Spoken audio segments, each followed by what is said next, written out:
In this video, we're going to show you how to perform basic sales on your Nadex CR260 cash register, such as accepting split payments, making change, and so on. First, in every transaction, you enter the price of the item followed by its department. As you can see, there are multiple departments you can preset with different tax rates. We can explain this more in a separate video. Once you enter the department number, you can finish the transaction by pressing Card or Cash Sale for exact change. Each item in its department, as well as the payment method, will be shown on the receipt.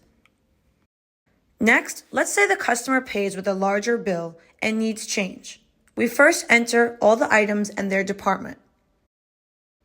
Let's add a higher ticket price for the sake of the demonstration. The total is $65. Say the customer wants to pay with a $100 bill.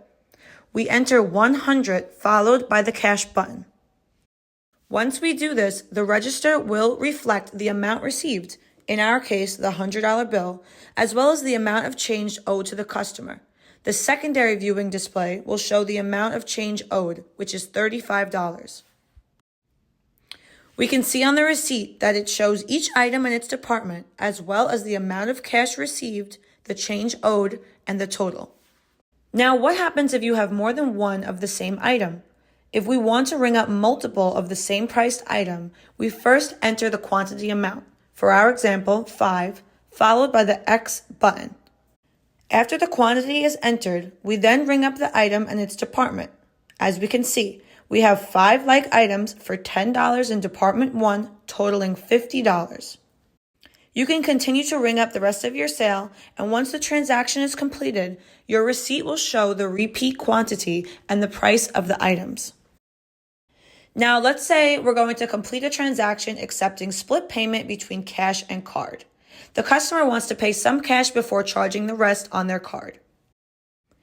First, we enter the amount of items and their department as usual. The total is $35, and let's say the customer wants to pay 20 cash first. What we're going to do is enter the cash amount followed by the cash button. This will trigger the register to show you the total, the amount of cash given, and the balance still owed on the secondary customer viewing screen. Now, we can press Card to charge the remainder of the transaction balance on a card. You can see on your printed receipt the total, the amount of cash paid, and the remaining balance that must be paid on a credit card. You can finish this transaction on a separate credit card machine. Thank you for watching, and be sure to check out more of our helpful videos on this product.